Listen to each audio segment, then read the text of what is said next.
Olá, pessoal, nós estamos aqui hoje com o quadro novo. Sim, o quadro novo do nosso podcast, voltado para os homens, depois de pedidos, depois de falar assim, não, mas o homem quer falar também, quer ser entrevistado também. Então, nós estamos no Conversa com ele. E hoje eu tô aqui com um amigo, com uma ovelha, com um discípulo, mas que a cidade inteira conhece, porque ele tem uma frase, daqui a pouquinho vocês vão ver ele, que ele fala com todo mundo na cidade. E ele chama todo mundo dessas... Então o povo já fica com medo, tem muita gente que fica com medo quando vê ele, né? Mas leva na brincadeira. E a gente tá aqui hoje para contar a história, porque é uma família tradicional na cidade, que tem um legado... E que tem toda uma história que faz uma diferença muito grande nessa cidade. E que tem toda uma história de vida, né? Que eu acho que a maioria das pessoas talvez olhasse assim, nem querer isso não. Mas eles assumiram esse legado da família, têm feito um trabalho além do que é a profissão, têm trabalhado muito na cidade, na parte de missão, na parte de ação social.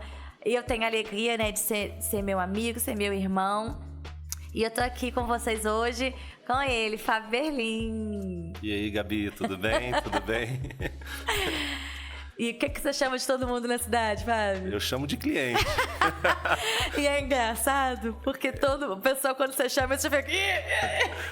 Mas o mais engraçado é que quando eu viajo, tô fora de Teresópolis, é tanto costume, eu vou abastecer, por exemplo, na estrada. Ô, cliente, abastece aí pra mim. Aí o cara fica me olhando, cliente... Até quando a gente vai pra praia, né? Aquele lugar que a gente fica. Eles já ficam tudo com medo, né? Ficam. O pessoal todo já sabe, tem medo. Aí a gente pede um pastelzinho de camarão, ó, tá bem servido, tá? Não se preocupa não precisa fazer o meu enterro. Tá bem servido o pastel. Porque não é muito convencional, né, gente? Pra quem não sabe, eu acredito que nosso podcast, ele não alcança só a cidade de Teresópolis, né? Outras pessoas. Mas quem não sabe, conta aí qual é a sua profissão, qual é o negócio dessa família? Então, eu tenho funerária. A minha família vem com isso há muitos anos, né? Desde o meu bisavô. Então, eu sou a 4ª geração. E, assim, na época que o meu avô começou, quase não tinha ninguém aí na cidade, né? Tem mais de 100 anos isso. Nossa, centenário já. Centenário já. Deve ser uns 118 a 120, tá? Caramba. E na cidade, assim, né? A gente olha pra cidade, todo mundo, né, conhece hoje, porque também não é um negócio que tem 20, né?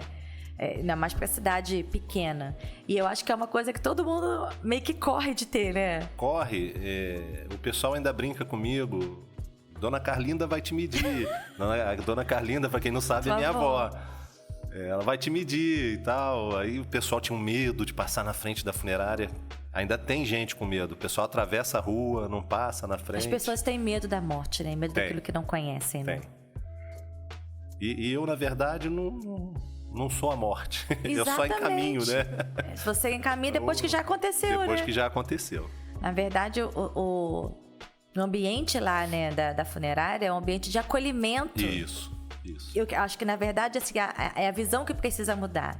Você é a primeira pessoa que recebe a notícia depois da família. Isso aí. Às vezes até antes, né? Porque às vezes o hospital já te liga dependendo do como. Não. É a família que liga mesmo, Quando o hospital liga é porque a família pediu pra ligar, né? Porque estão nervosos ali e pedem pra gente... Então, o primeiro lugar que quando o corpo vai e tudo, né, recebe lá, né? Você é a primeira pessoa que cuida de todos os preparativos, né? Isso aí, a gente que cuida de tudo com todo carinho, com todo respeito e tentando levar o máximo de paz ali pra pessoa naquele momento que já não é um momento tranquilo, né? A perda de um ente querido assim, é um negócio que eu não gosto no meu negócio. Exatamente. Mas, infelizmente, faz parte. Faz parte, né? Que a gente não pode receber um amigo com alegria, né? Tá indo lá no seu comércio, mas a gente atende com todo carinho que E a gente até conversa, né? Porque assim, não é uma coisa que você...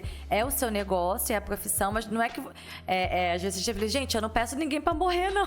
Não é porque... Tem gente que fala assim, como é que você pede pro pastor orar pelo seu negócio?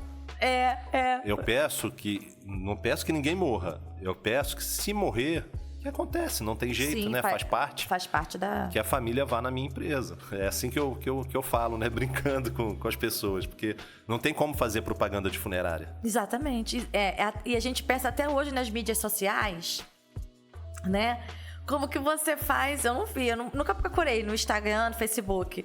Mas eu fiquei pensando aqui agora, como que deve ser você criar uma rede social para divulgar uma funerária, né? Para divulgar um modelo de um caixão. Como é que é isso, né? Vai ter gente que vai gostar, vai ter gente que vai achar interessante, vai ter gente que vai odiar, né? Não tem como. Se fizer, vai ter muita gente contra, muita gente a favor. A gente até brinca que é o único lugar que o cliente não pede dinheiro de volta. Não, 100% de aprovação lá 100%. Na minha empresa. Não tem satisfação. Ninguém volta para reclamar. Infelizmente, a gente brinca isso tudo, né? Pra tentar descontrair, né?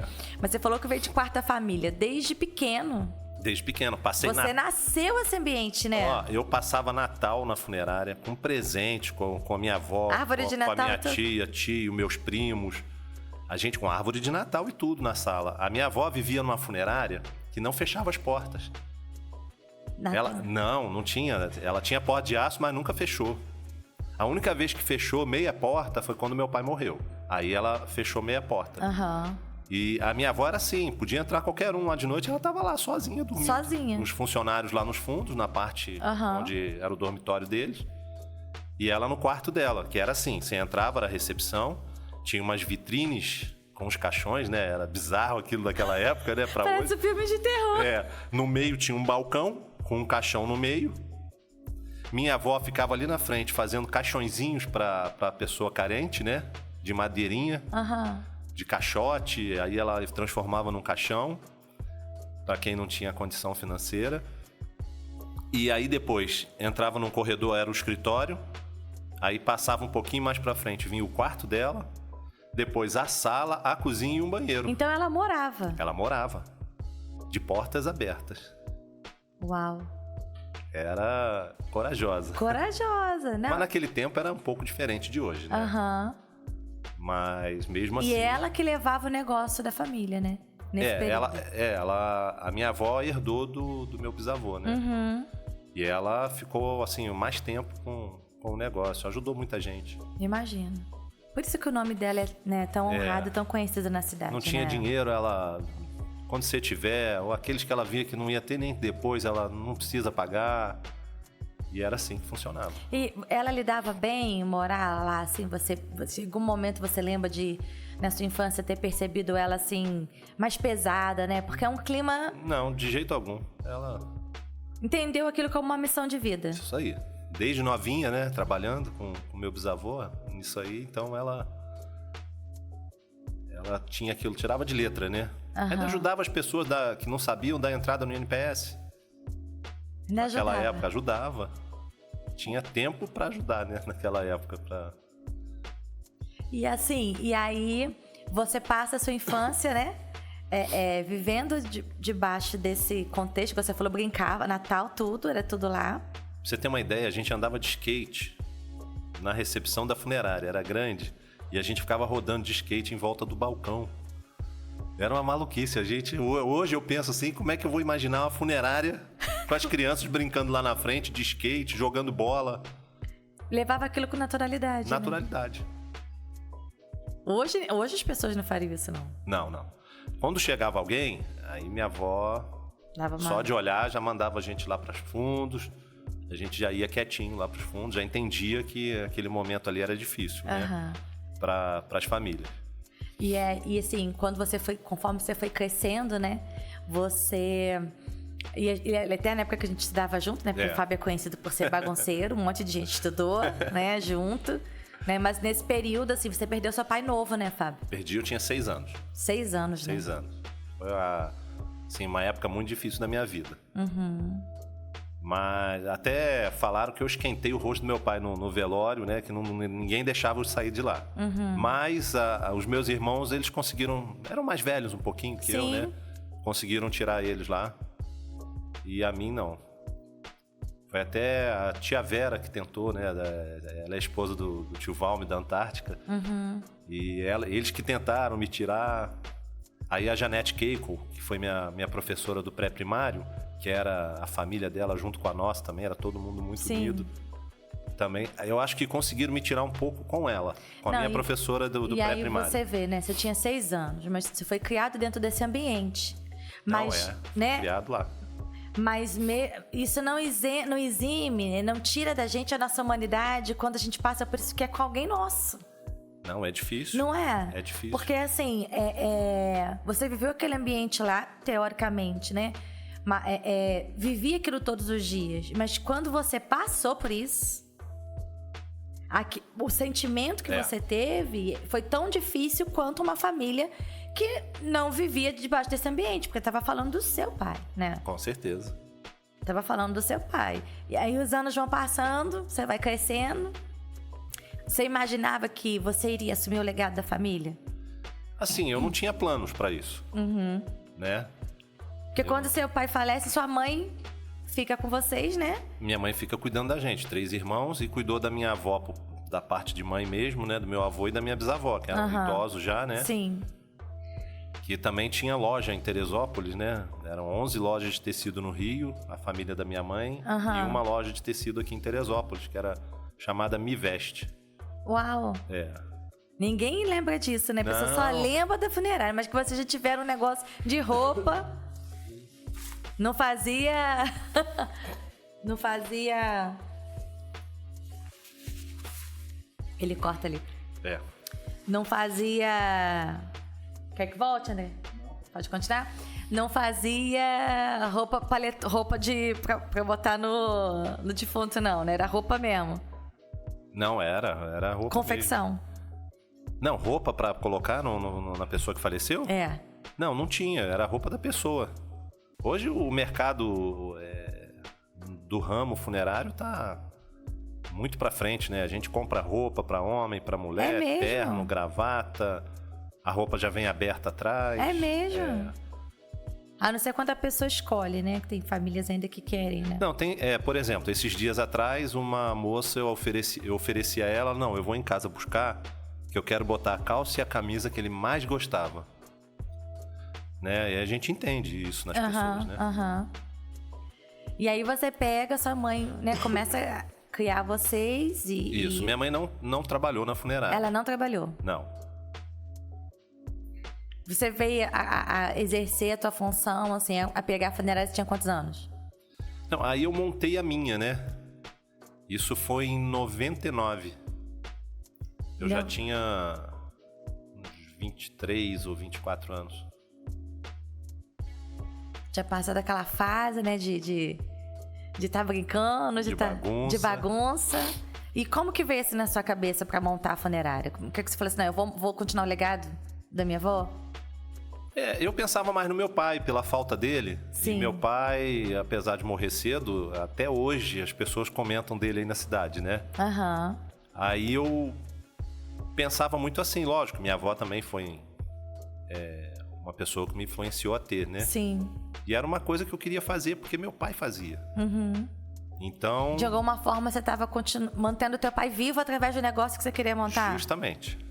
Era isso aí. Inclusive, até uma pessoa que abriu funerária na cidade quando meu pai morreu, no mesmo ano, em 79, ele, depois que eu montei, ele até brincou com um cara lá no hospital que veio falar comigo, Elcio Berlim ressuscitou. E aí, dali pra frente, você começou, né, de igual todo mundo. Comecei do zero. Do zero, né? Do zero. Porque apesar de eu ficar na funerária... Eu não atendia um telefone, eu não via como é que fazia. Você nunca viu? Não, eu via arrumar o corpo, né? Mas na minha época agora já mudou muito. Totalmente diferente daquela época. É difícil você conseguir funcionário que queira embarque, que queira assim...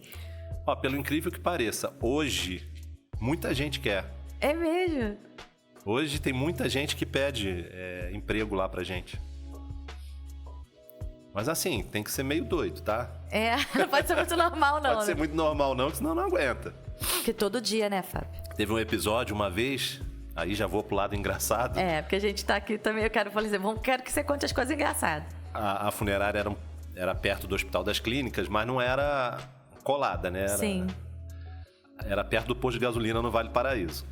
Aí a gente contratou um rapaz para trabalhar lá.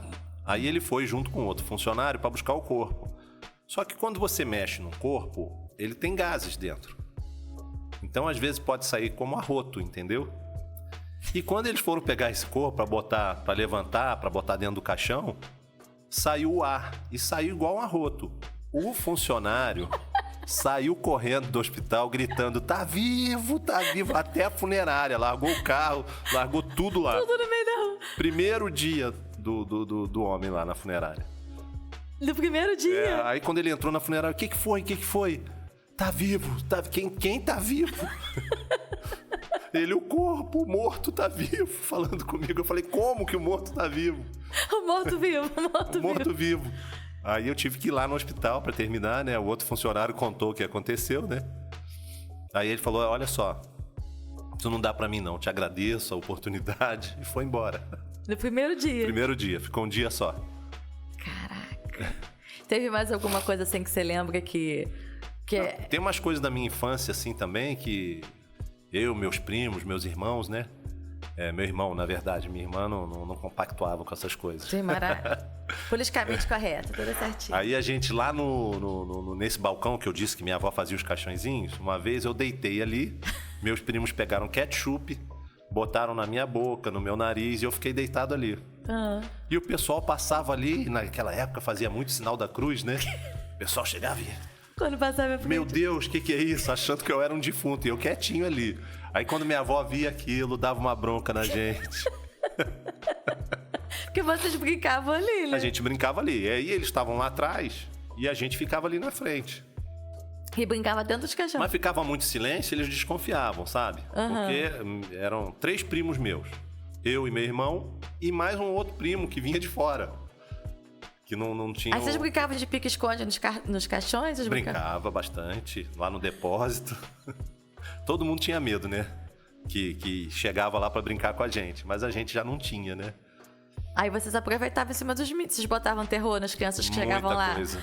Porque eu imagino. Se escondia dentro do caixão. Ah, não, aparecia assim, levar aquele susto. Isso aí. Teve uma vez até que uma moça ficou muito brava, o filho dela novo. E a gente fez tanta maldade. Maldade do bem, gente. Tudo bem. Implicância com o garoto. Com esse negócio de defunto que o garoto estava sonhando. Ela foi lá, brigou com a gente, nunca mais deixou ele brincar com a gente. Tá ele morava na rua na frente, na Mendonça Clark. Aí a mãe falou, não quero mais essas crianças. Não quero mais meu filho aí nesse meio, não. A gente jogava bola no estacionamento também, né, que tinha. Eu lembro uma vez também que guardaram um rolo de papel lá, tipo aquele papel de açougue daquela cor antigamente, um cinza, sim, que embrulhava a carne. Sim. E tinha um rolo lá na funerária, não sei por que tinha aquilo lá. E tinham 2 cavaletes, a gente pegou, eu e meus primos pegamos. Naquela época a gente brincava, né? Naquela época a gente não tinha entendimento, ainda brincava negócio de carnaval, com máscara, essas coisas. E eu botei uma máscara de borracha, eles fizeram um furo no meio do papelão, entre os 2 cavaletes, e eu fiquei ali só com a cabeça gritando, igual maluco. Juntou, foi gente na porta daquele estacionamento da funerária.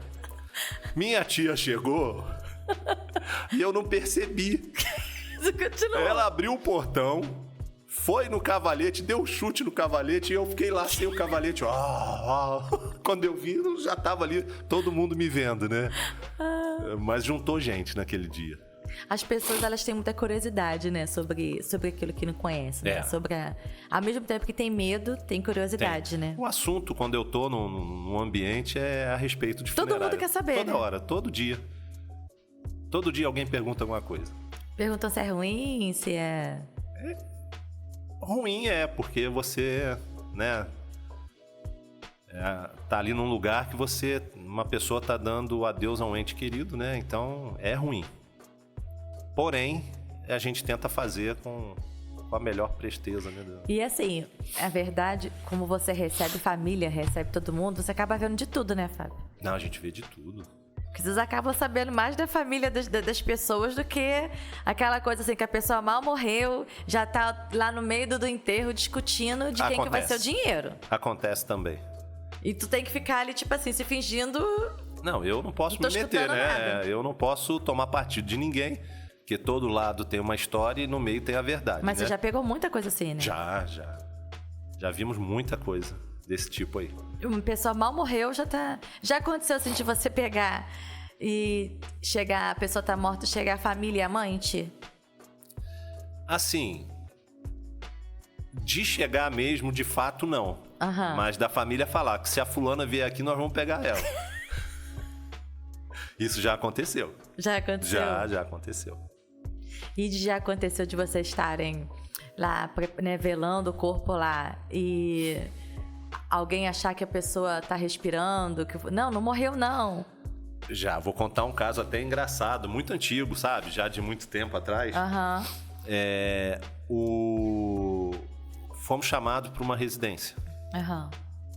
Uma moça disse que o marido dela tinha morrido e fomos lá. Chegamos lá, né, com um caixão. Pra gente, o médico já tinha dado laudo, tudo. E ela falou assim: mas eu não quero que bote meu marido no caixão. Eu quero que algum médico venha aqui ver, mas não veio ninguém. Ela disse não. Aí eu falei assim, eu vi que o cara estava morto, mas não sou médico, né? Não posso... Sim, não pode atestar, não né? Posso atestar, mas ela falou assim, eu liguei para um médico amigo meu, já até falecido, e ele falou assim, traz ele aqui no hospital, porque eu tô de plantão, eu não posso sair daqui. E tu ia levar ele como? Aí a moça, eu falei para ela, a gente vai levar ele no hospital, mas no caixão não vai não. Eu falei, vou resolver o problema agora. Pegamos o homem, botamos ele sentado no banco do carro, botamos o cinto nele, fomos até o hospital. Cheguei lá, liguei pro médico, ele foi no estacionamento. E você foi com ele lá no teu carro, no carro funerário? E ele no banco do lado. Aí o médico constatou que realmente estava morto e tal. Aí sim mas tive que levar ele pra funerária no banco da frente ainda. Que não podia fazer aquilo lá no hospital no meio do estacionamento, né? Aquela troca de lugar, né? Então aquilo lá foi uma coisa bem hilário, né? Aquilo ali isso é bem bizarro, né? Essa família, inclusive, nem era de Teresópolis, eles estavam passando uns dias aqui. Depois a gente conversando, né, com ela. E ela sozinha com o marido, não veio ninguém da família dela ajudar ela aqui. Aí a gente deu todo o suporte pra ela. Ela até, quando ela vinha na cidade, algum tempo, ela passava lá, agradecia de novo, conversava com a gente. Agora, depois de um bom tempo aí, agora ela não sei nem se ela é viva, né? E, assim, a gente olha, né, que os caixões têm preço, né? Tem. Por que as pessoas, assim... Porque a gente pensa assim, gente... Por que as pessoas decidem escolher vários preços de caixão? Tem que ser caixão acolchoado, caixão... Por que existe esse conceito? Porque, assim, quando eu lembro de caixão, né? A gente que tem o entendimento que aquilo ali acaba... Não que a gente vai ficar em qualquer lugar, mas, assim... Eu me remeto muito àqueles filmes de terror do Conde Drácula, que tinha aquele caixão todo acolchoado. Por que as pessoas... Existe, né? Ainda. Existe, né? Por que as pessoas fazem assim? Por que vocês trabalham com diferentes tipos de caixão? Qual o conceito que vocês querem passar para a pessoa? É uma dúvida. É porque tem muita gente que enxerga com facilidade a morte. Então, qualquer caixão tá bom. Mas tem muita gente que tem muito apego pelaquela pessoa. Então, ela quer colocar num caixão mais acolchoado, um caixão melhor. Como se aquele ali fosse gerar um conforto, né? Não vai gerar para a pessoa que faleceu, mas gera para quem tá deixando ali essa pessoa. Né? Então, a pessoa vê com esses olhos. Eu não quero ter esse trauma na minha vida, então eu vou fazer o melhor. Porque tem lugares fora do Brasil que o enterro é festa, né? Aí tem buffet. Isso aí, a nossa cultura não é assim, mas lá fora tem, né? A família se reúne, os enterros são muito mais caros. Você vê os caixões fora, são caixões de alto luxo, não tem nada a ver com os caixões daqui. Aqui tem os caixões de luxo, mas, por exemplo, para Teresópolis, a gente não tem essa realidade, né? São poucos, muito poucos que fazem um enterro assim, bem caro, né? E isso te leva também a frequentar muito o ambiente de cemitério, né, Fábio? Ah, sim. Porque... A gente até cai dentro da sepultura, né? Esses dias eu caí dentro da sepultura. Nunca me imaginei cair dentro da sepultura. Eu já tava lá, de testemunha. Eu já vi gente cair dentro das sepulturas.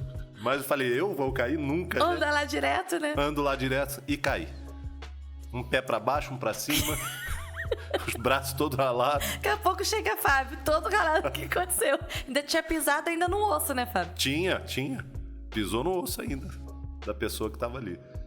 Porque, assim, se o ambiente de funerária já é um ambiente pesado, cemitério, então, é uma coisa que todo mundo tem medo, né? É.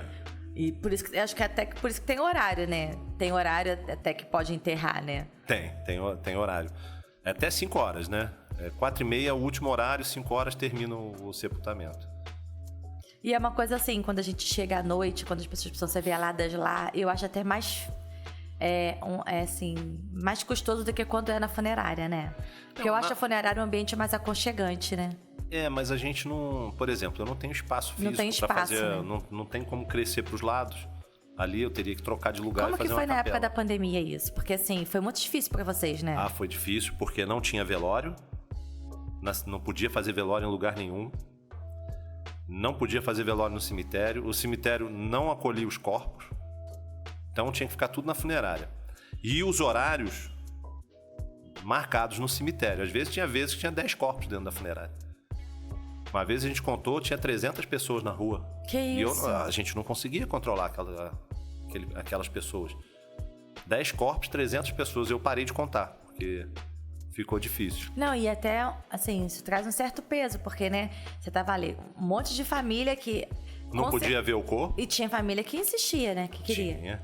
E você tinha que... Não tem como. A gente tinha que seguir as regras, né?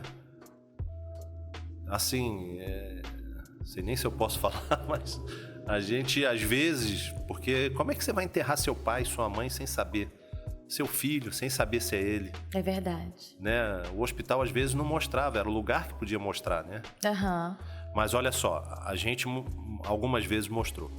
Mas ninguém pegou Covid. Era de longe. Ninguém na minha empresa pegou Covid. Eu não peguei. Isso é uma coisa impressionante, né? Porque vocês tiveram contato... Com todo mundo. A gente não parou de trabalhar. Não só com a pessoa, né? Com o defunto.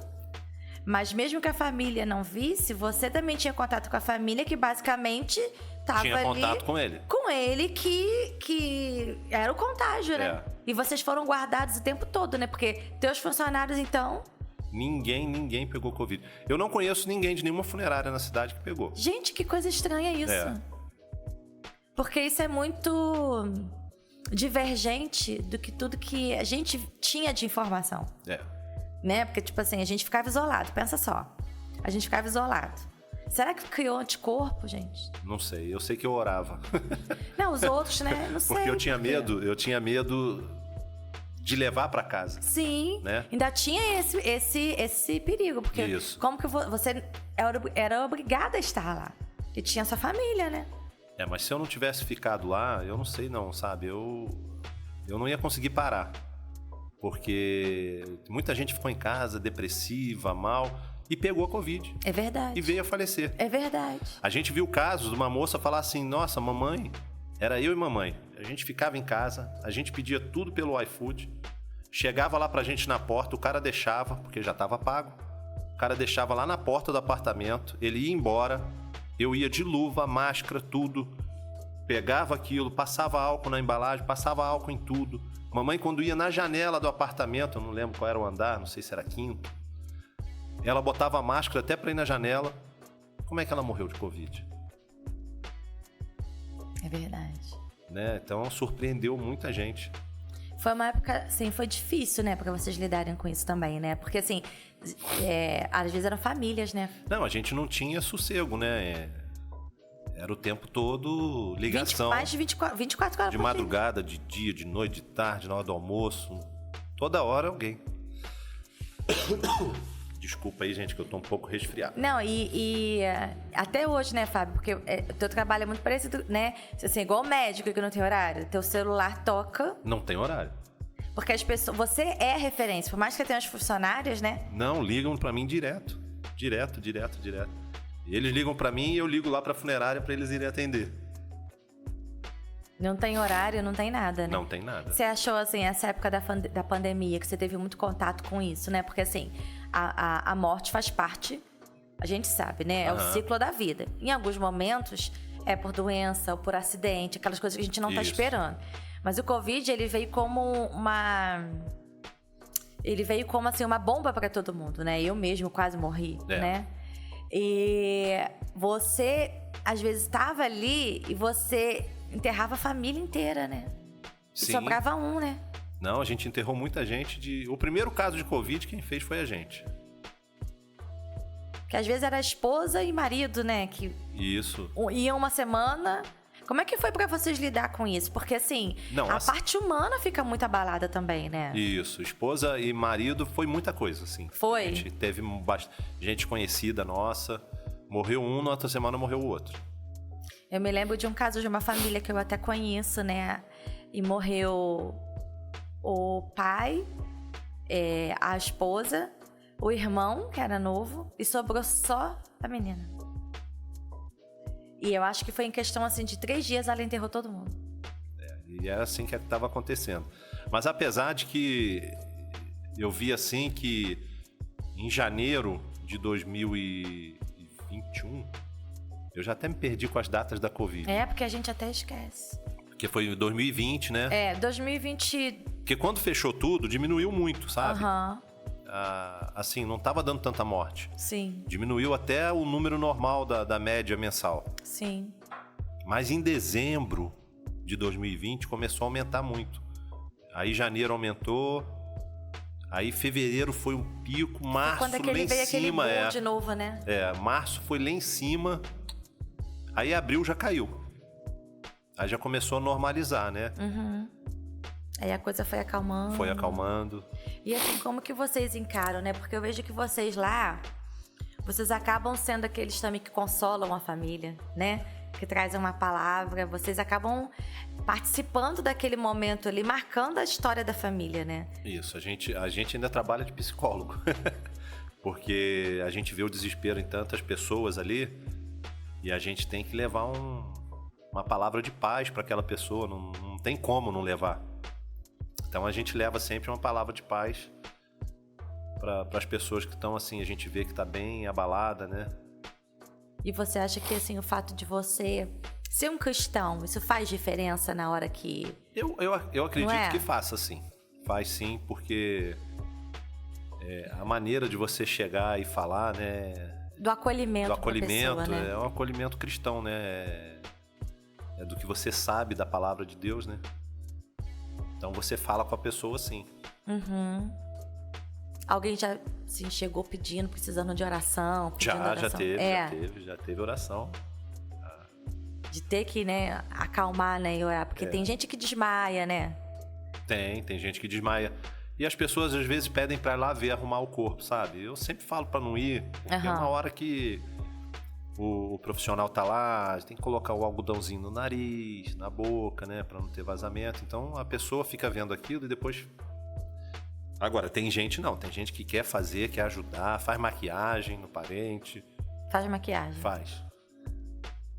Agora, pior do que na pandemia, eu vi na tragédia, né? Pois é, ainda tem a tragédia. Na tragédia, sim, teve uma moça que fez o enterro de 26 parentes. Misericórdia.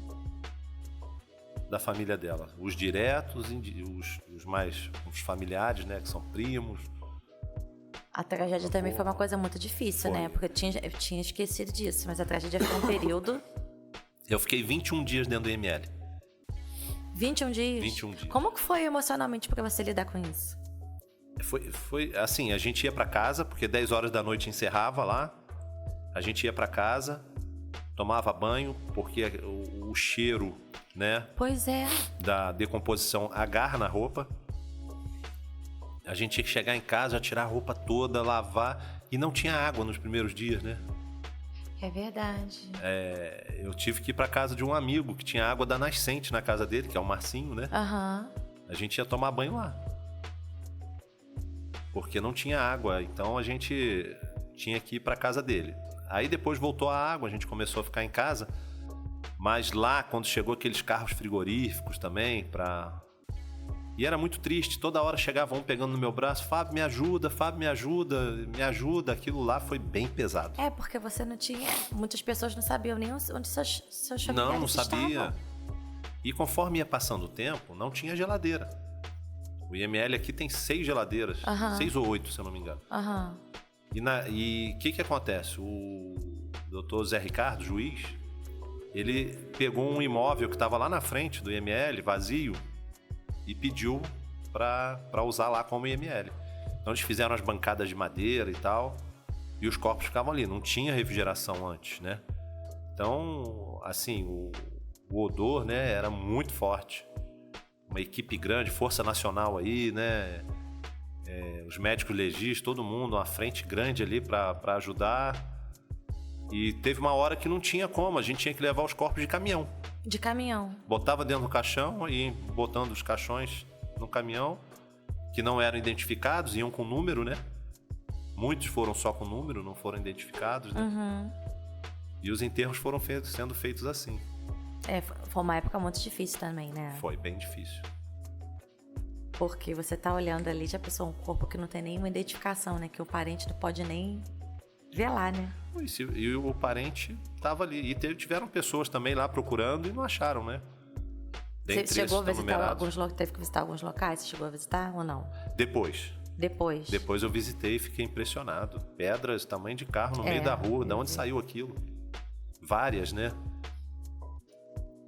E vocês participam, né? Porque todos esses momentos da cidade, que assim, ninguém procura uma funerária. Então, nesse dia da tragédia, a gente ficou sabendo. Porque o que acontece? A gente viu alguma coisa assim, mas a gente não sabia a proporção que era. A proporção, né? 2h10 da manhã, eu acordei e fui pra rua. Só que eu não conseguia chegar em alguns pontos. E eu acordei porque o ventilador desligou. Aí eu falei, Michele, eu vou lá ver, a gente tinha uma outra loja, né? Sim. Eu vou lá ver porque lá enche. Não consegui chegar. E assim, pra mim tinha acontecido ali no bairro do Espanhol. Alguma coisa aconteceu ali, porque quando eu tava na pracinha eu escutava gritos, socorro, lá de cima. Aí veio um cara falar assim pra gente, veio nadando, literalmente, até ali na pista principal ali, vindo da Barra, né? De quem tá indo pra Petrópolis. Ele veio nadando ali na pracinha, lá de dentro da Barra, porque não tinha como outro jeito de vir, não ser nadando. A água tava quase atravessando pro outro lado. E falando, a represa lá do Caleme arrebentou, matou minha família toda, não sei o quê. Na verdade, não foi isso, né? Foi o volume de água muito grande e todo mundo achando que a represa tinha... Ninguém que sabia a proporção do que tinha acontecido. Aí eu fui pra casa da minha mãe, a gente foi almoçar, aí a gente foi, eu não sei o que foi, a gente foi fazer falaram, né? A gente foi ver as pessoas na UPA lá do Espanhol. E a gente escutou um relato de um rapaz lá da posse, que ele tava com ele, a esposa e a filha agarrado neles, ele abraçando as duas assim, e ele todo ralado. Aquele meu braço ali, só que aquilo era no corpo dele todo. E ele falou assim, eu não consegui segurar minha esposa, a água levou ela. E eu fiquei segurando meu filho pequeno, né? Fiquei segurando meu filho, uma coisa bateu na minha cabeça. E eu comecei a agarrar em outras árvores, e meu filho não consegui segurar também, se foi. Meu irmão chorava igual criança. Meu primo Márcio também, que era do exército, nem aguentou, de tanto que foi a pressão. Dali pra frente, eu via carros do bombeiro chegando, caminhonete cheio de corpos na traseira, chegando lá no IML, caminhões, as pessoas ajudando com seus próprios caminhões, levando corpos, né, pro IML. Então aquilo foi bem pesado. E eu acho que você passa por essas... você lida com isso todos os dias, mas aí a gente entra no teu lado de vida, porque como você lida todos os dias com pessoas que estão findando o seu ciclo, você, ao contrário disso, você tomou como missão de vida também, porque isso faz parte do seu dia a dia, tentar levar vida para as pessoas, né? Isso aí. Vida através da ação social, né? Eu acho que isso acaba sendo um contraponto para você, porque você lida com tantas situações. Que você vê mãe enterrar filho. Que você, né? Porque lá, quando você enterra uma pessoa, você enterra por causas naturais, você enterra por doenças, mas você também enterra por ver pessoas que não tiveram ajuda, né, financeira, ou mães que perderam filhos, pais que perderam para as drogas, perderam para as coisas, né? E eu acho que isso também aguça muito esse teu lado da parte social, né? Porque hoje com a gente lá, você e a Michele são responsáveis pela ação social da igreja. E você tem muito isso, de ajudar todo mundo. A gente vê muita coisa assim, muita gente morrendo por falta de pessoas para ajudar.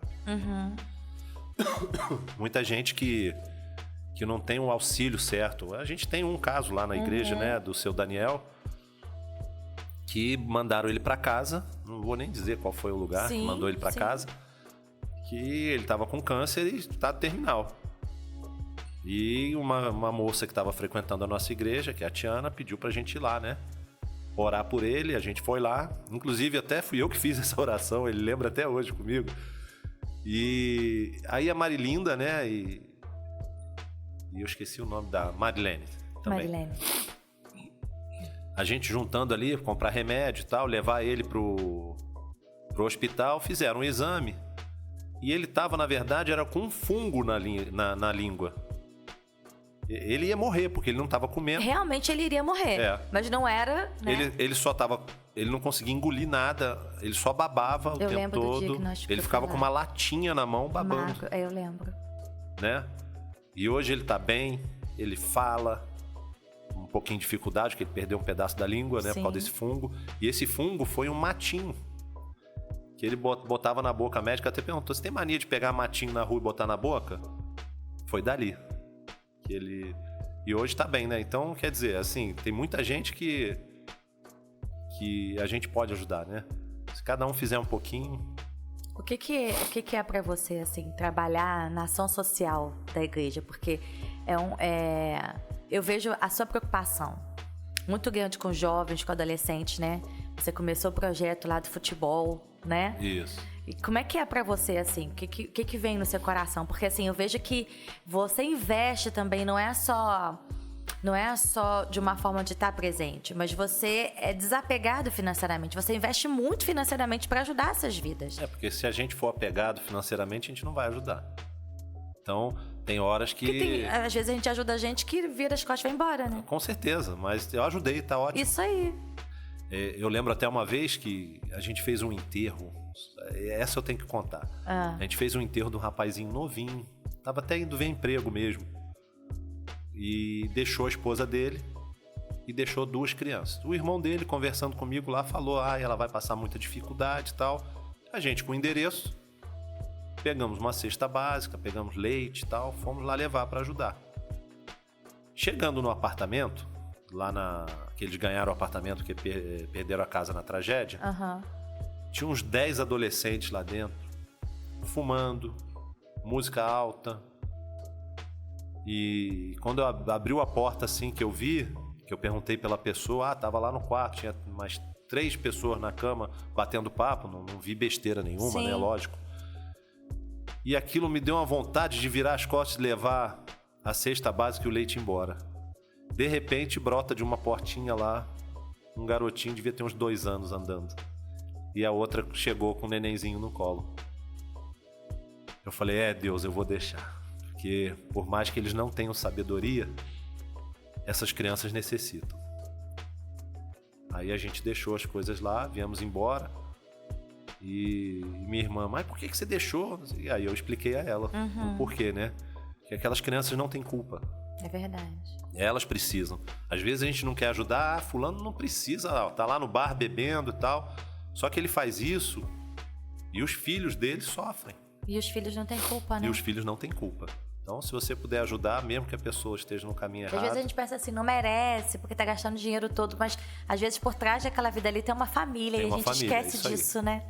A gente olha só a pessoa que às vezes está investindo o dinheiro dela nisso, mas e os filhos e a família? Se a gente não mostrar que tem uma chance, né? Um recomeço, né? Justamente. Se não tiver um recomeço, então vamos abandonar todo mundo. Não tem jeito. Sempre tem. A gente perde alguns no caminho, mas vários estão lá. A gente tem pessoas lá que a gente já viu que a mudança na vida, né? E é gratificante ver isso. Eu vejo assim, que essa é quando você está cumprindo o seu propósito, né? Você sente que aquele é o seu chamado, você faz com alegria, né? Porque, assim, esse trabalho, essa missão que você e sua família, né? E a Michelle também tem isso dela. A gente vê que é algo que Deus gerou na família. É o ministério da família, né? E vocês pegaram de frente. A gente vê o brilho em vocês quando a gente tá fazendo. Não, a gente conseguiu tal coisa. A gente conseguiu tantas cestas. A gente conseguiu tal coisa, né? E isso é chamado, né? Na ação social, alguém chegou pra mim e falou assim: Fábio, a gente sorteou umas cestas básicas, né? Eu lembro. Fábio, a gente, eu acho que distribuiu a pulseirinha, né? Com os números errados, porque teve família que levou 3 cestas básicas. Uma família levou 3 cestas básicas. E tinha uma pessoa perto. E essa pessoa falou assim: aquela família que levou 3 cestas básicas não tinha o que comer. Eles choraram comigo. Então não é a gente que vai decidir, é Deus que põe. É verdade. E às vezes a gente quer ditar, né? Aos nossos olhos, estavam ali se aproveitando. a gente quer dizer, ele só precisa daquilo, só de uma. E não é. E não é. É muito mais além, né? Muito mais além do que a gente pensa. Do que a gente pensa, né? Porque quando a gente faz um tipo de trabalho desse, é que a gente verdadeiramente vê a necessidade das pessoas, né? Com certeza. A gente já saiu na rua aí dando... Na época do frio que tá voltando, do frio, né?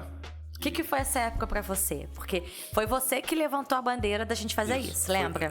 Foi muito forte, porque assim, Você por mais que a gente via vontade. gente na rua, a gente não tinha a realidade deles. É verdade. E esse pessoal que dorme na rua, na maioria, eles bebem. Sim. Até pra se proteger do frio. Começa assim, né? Outros saem de casa realmente por causa da bebida ou por causa de droga, mas não é por isso que eles são menos.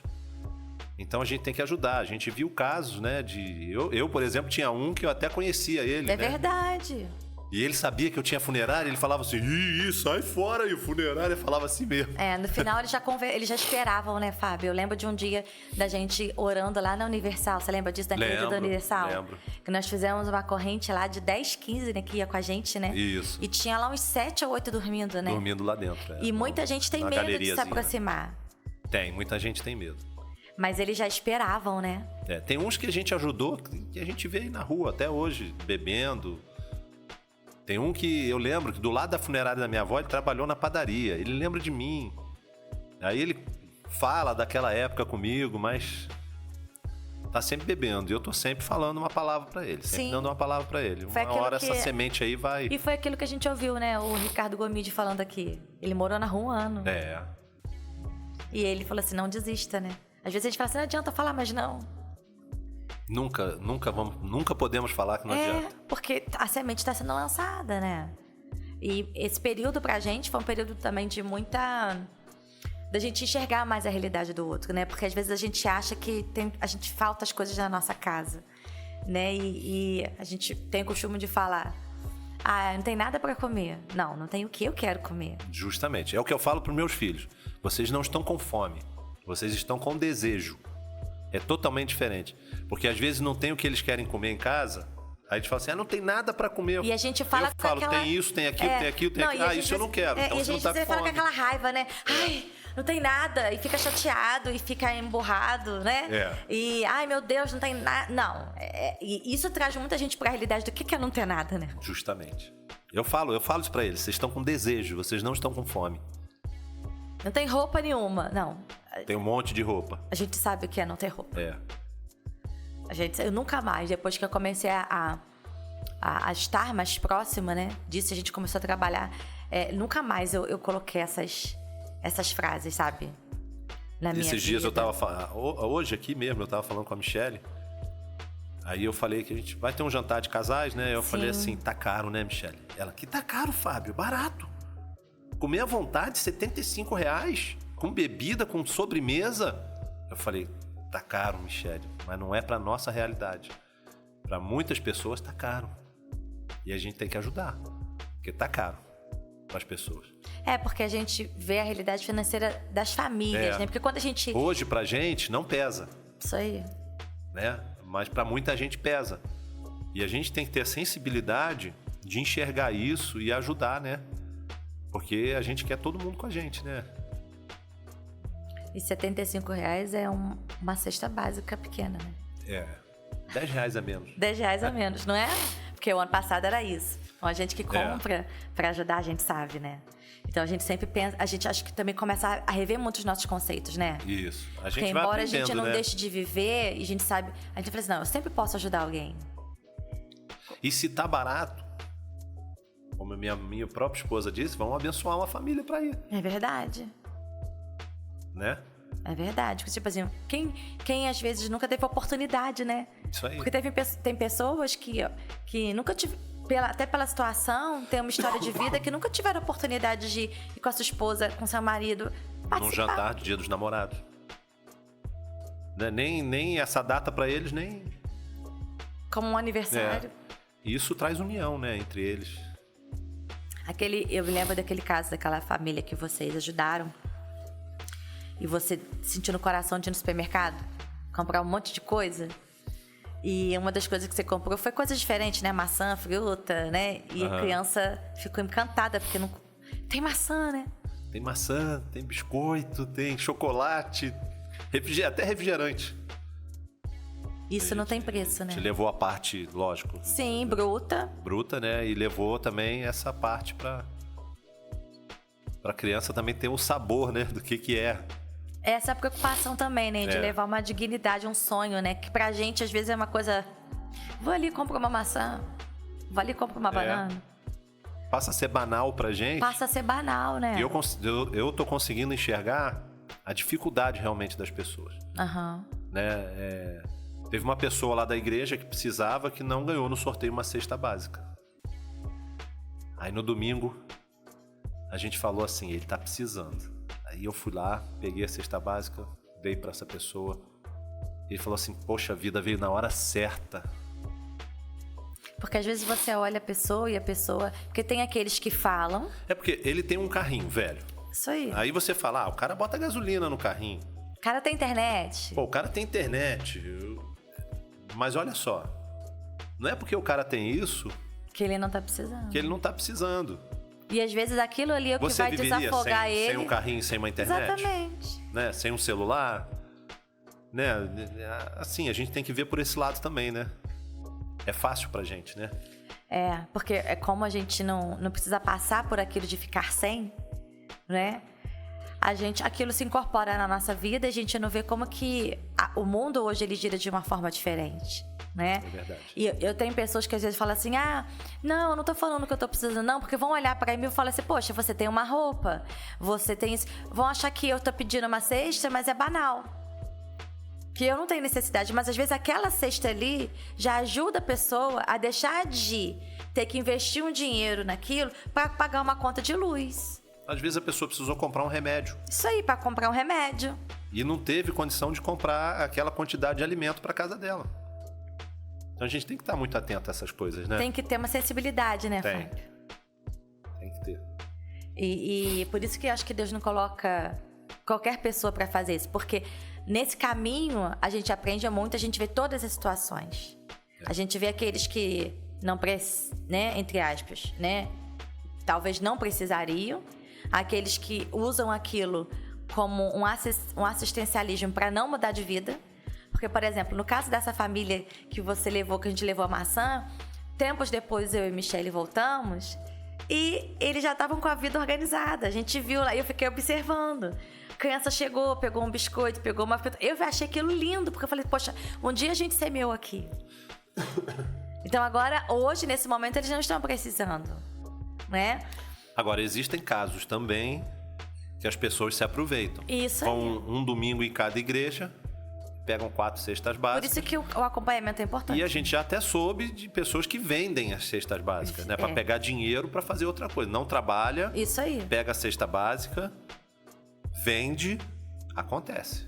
Mas é por isso que a gente precisa ter o cadastro, a minha irmã esses dias na rua, deve ter uns 6 meses isso. Um cara pediu uma cesta básica para ela, ele estava em frente ao lugar que vendia cesta básica, pelo amor de Deus, me ajuda. Minha irmã se sensibilizou, comprou a cesta básica. O cara pegou a cesta básica e foi embora. O cara da loja falou assim, daqui a pouco ele tá aqui, ele vai pegar outra. Esse cara pega aí umas 10 cestas básicas por dia.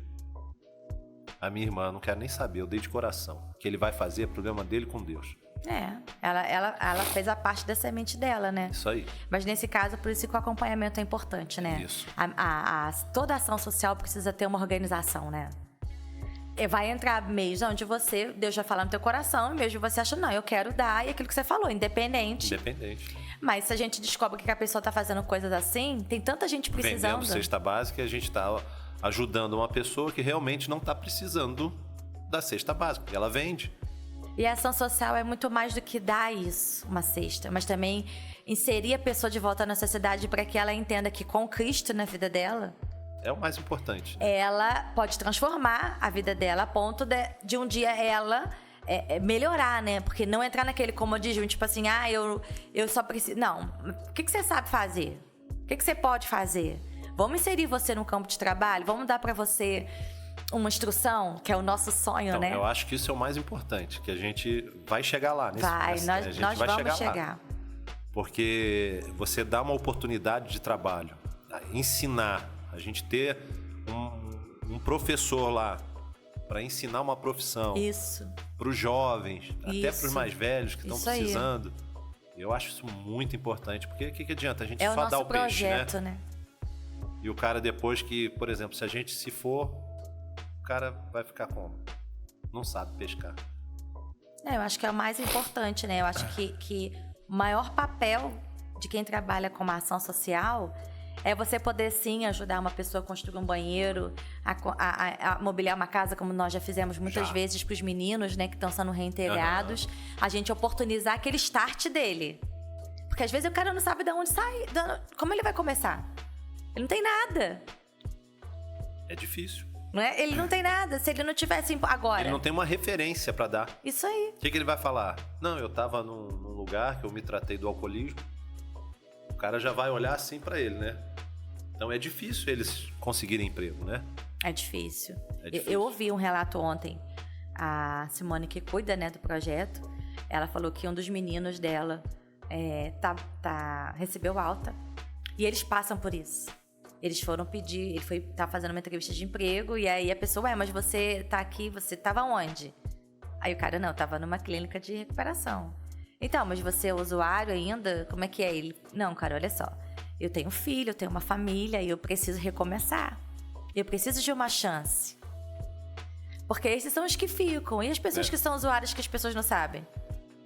E tem um monte. Tem um monte. Só não teve na clínica. Só não teve na clínica, mas tem um monte de gente que usa em casa e tá trabalhando. Então que preconceito é esse? Não é? Né? E você dá chance pra pessoa que tá ali querendo. Né? É muito mais válido, né? E aí ter acho que a missão social, ela tem que ter esse lado, né?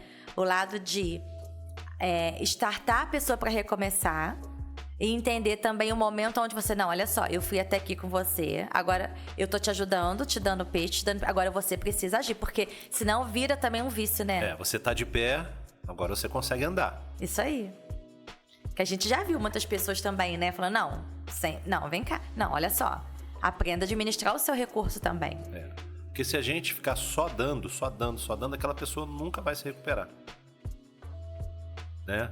A gente entende que tem horas que a pessoa vai passar por uma dificuldade, todo mundo passa. Sim.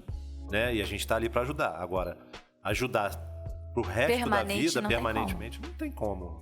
Fica impossível. Porque isso vira a não ser que seja uma pessoa, né? Assim, que tem algum problema que de não consiga... invalidez, de doença. Justamente. Aí é outra história. Mas a gente vê pessoas que se acomodam naquela situação. Justamente. E às vezes a gente até atrapalha. Porque a gente olha com aquele olhar, né? De, ai meu Deus. Então precisa ter um discernimento muito grande, né, Fábio?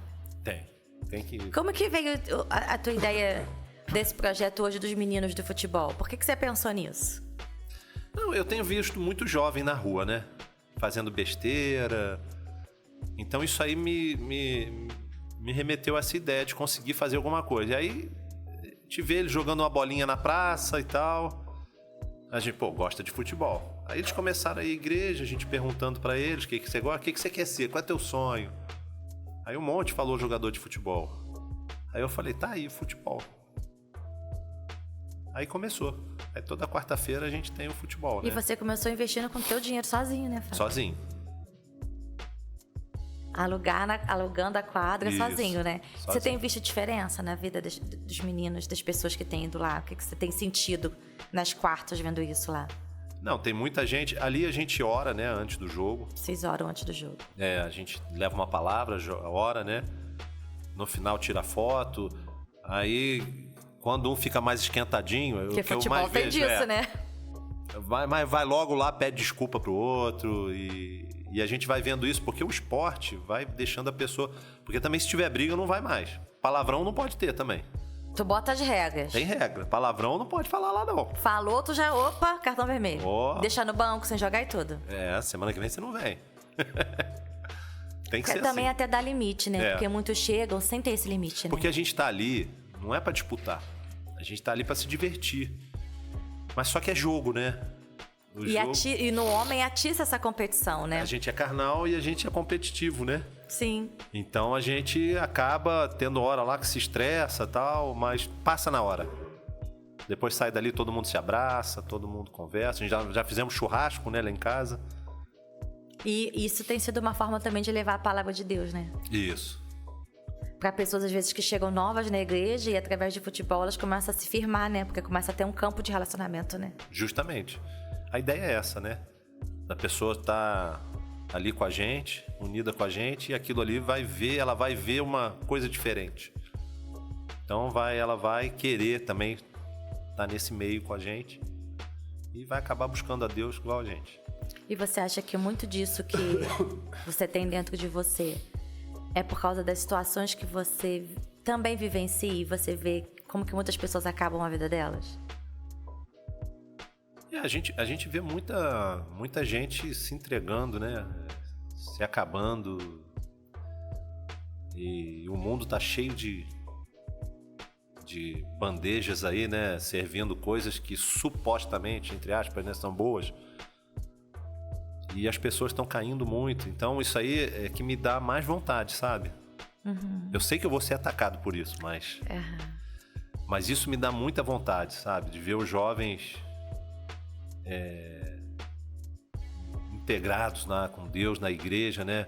Outro dia eu vi um vídeo, umas crianças orando e louvando e chorando. Umas crianças deviam ter o quê? Uns 9 anos, 10 anos. Eu falei, meu Deus do céu, o que é isso?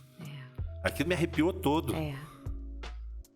E coisas que a gente pode fazer, né? Levar a palavra, né, desde criança, né? Pra mudar uma sociedade, né? Justamente. E essa facilidade que você tem de... É Provérbios 22:6. Ensina o teu filho. No caminho que deve andar, né? Pastor Fábio, né? Tem promessa, né? Outro dia tem que voltar aqui pra falar a história de conversão, né? Porque, né? Que foi forte, né?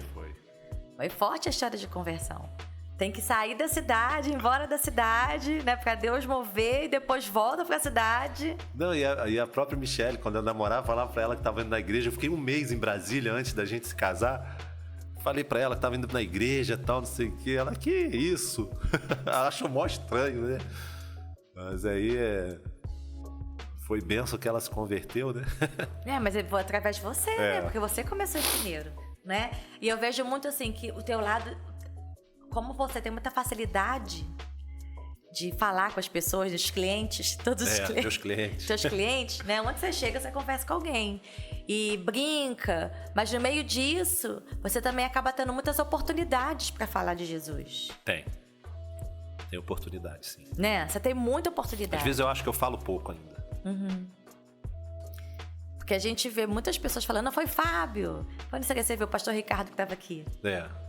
Né? Engraçado que quando eu encontrei ele na loja que ele trabalhava, aí o pessoal chamava ele de pastor. Eu no começo achei que era um apelido, mas depois eu vi que ele era pastor. Aí conversei com ele e inclusive eu não sei nem como é que foi isso. Eu contei coisa da minha vida pra ele que eu não tinha contado pra ninguém.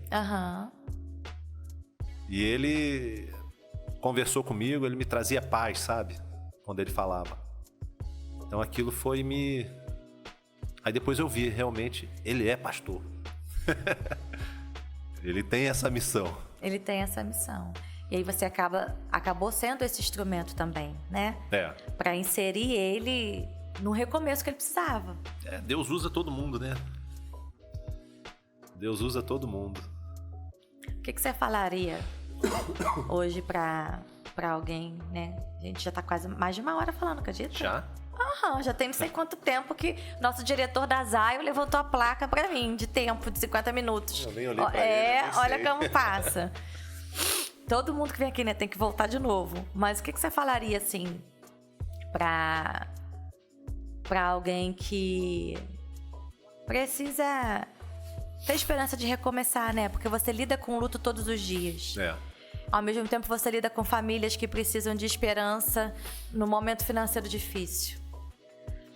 O que você falaria pra essa pessoa que tá desacreditada, que fala assim, não tem mais jeito? Olhando pra aquela câmera ali. Que sempre tem jeito. Como eu escutei aqui, nunca desista. E não é pra alguém desistir de você também só não. Você não desista de você. Você é capaz. Você ainda só não entendeu ainda que você é capaz. Uau! Olha só, conversa com ele. Nosso quadro, né?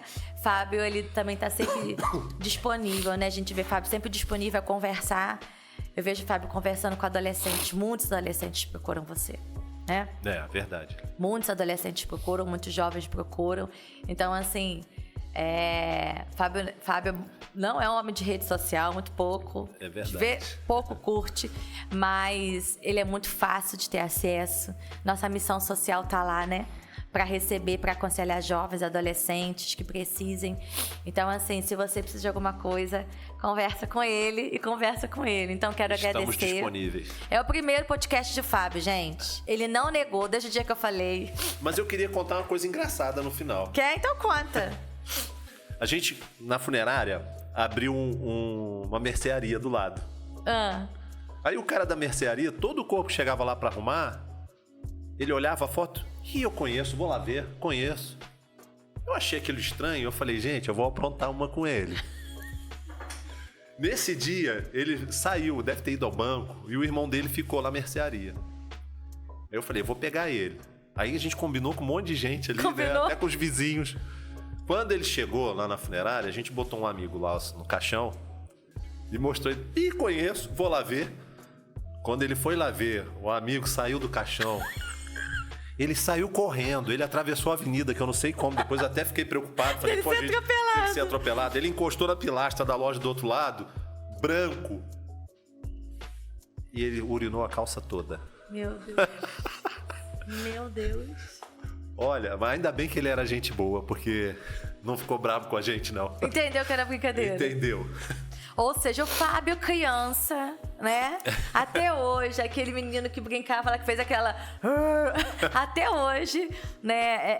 Só estudou em 12 escolas na cidade. Só estudou em 12 escolas na cidade. Mas é um homem que tem trabalhado, né, segundo o coração de Deus e tem feito a diferença. Estamos sendo lapidados, né? Estamos sendo lapidados, né? Pra sempre seremos. E que sabe viver a vida também, né? Porque, igual você falou, eu quero contar essa coisa engraçada, assim, não perde a alegria de a gente também saber contrabalhar, porque a gente precisa aprender a rir mais, né, Fábio? Você lida com a morte todos os dias. Se você também não aprender a rir mais, como vai ser sempre o seu peso em casa? Não, é muito pesado. Uma vez o meu filho devia ter 7 anos, 6 ou 7 anos, e teve um atropelamento numa criança dessa idade. E eu fui no IML. E quando eu vi aquela criança lá na mesa, aquilo eu fiquei mal muito tempo, porque eu pensava no meu filho, né? Sim. Quando você não tem filho, você não acho que você não enxerga, você não alcança. Mas quando você tem filho e era da mesma idade, eu fiquei muito mal nessa época aí. Sim, porque tem, né? E a gente Foi sabe. o menino e a mãe, né? Que tem dias que você vai pra casa e fica mal, não tem como. Você é gente, é carne, né? Sente aquela dor, sente aquele peso, aquilo. Então, se você não tiver o contraponto de estar firme em Deus, buscando em Deus e aprendendo a, em momentos, se distrair e rir, a pessoa não aguenta. É verdade. Não aguenta mesmo, é pesado. Não é? Mas graças a Deus, né? Você tem focado a sua energia em fazer o bem com as pessoas e focado na missão de vida, né? E eu acho que isso fica aí, né? Então, assim, por isso eu quis trazer você pro podcast, porque às vezes fala assim, mas eu no podcast, falei, primeiro, não, faço questão de levar, porque não é só pelas histórias engraçadas, mas é pela missão de vida. É transformar muitas vezes aquele dia e as histórias que você vê em... Ah, mas eu sozinho posso mudar? Eu crio muita coisa em lição lá em casa também, né? Quando acontece alguma coisa, eu já logo falo pros meus filhos, olha, você vê a consequência. Então, segura aí que... Isso faz a gente repensar muita coisa na vida, né? Amadurecer muito, né? Eu acho que é isso, né? E por isso eu fiz questão da gente fazer esse podcast, porque é muita reflexão e através assim, daquilo que você tem passado, transmitir para as famílias também, né? Da gente revisar as coisas, da gente amar mais, da gente se importar mais, da gente se importar com o próximo, da gente entender que a vida é curta. A gente não sabe o dia de amanhã, ninguém sabe o dia de amanhã. Mas se a gente procurar viver todos os dias da melhor forma, né? O irmão de um primo meu lá em Brasília, que é pastor, ele é casado com a minha prima, né, de sangue. Sim. Mas é como primo nosso. O irmão dele também era pastor e ele disse que estava na igreja. E um garoto perguntou, pastor, se eu me arrepender na hora da morte, Deus me perdoa? Perdoa, meu filho, lógico que perdoa. Ah, então, pastor, vou viver a vida que eu quero aí do mundo, depois eu peço perdão a Deus. Você sabe o dia que você vai morrer e como você vai morrer? Né? A gente sempre acha que nunca vai acontecer com a gente, né? A gente sempre acha. Até o dia que não tem mais jeito. E você perdeu a oportunidade. Todos os dias, a gente nunca sabe o dia de amanhã. Então, o dia de hoje é o dia da oportunidade. Todo dia é o dia da oportunidade. Então, aproveita a oportunidade todo dia, né? Uau, viu? Fechamos com chave de ouro. Falando até, olha para aquela câmera do meio. A gente vai se despedir aqui no Conversa com ele, né? E eu tenho certeza que esse podcast aí, gente, compartilhem com os amigos de vocês, com os homens, porque a gente precisa levar sempre uma palavra de esperança, né? É verdade. A palavra de esperança é sempre... E a esperança não é ficar na esperança. Ela vem, vai acontecer. E agir, né? De acordo com isso. Gente, beijo pra vocês, fiquem com Deus. Até o próximo Conversa com ele.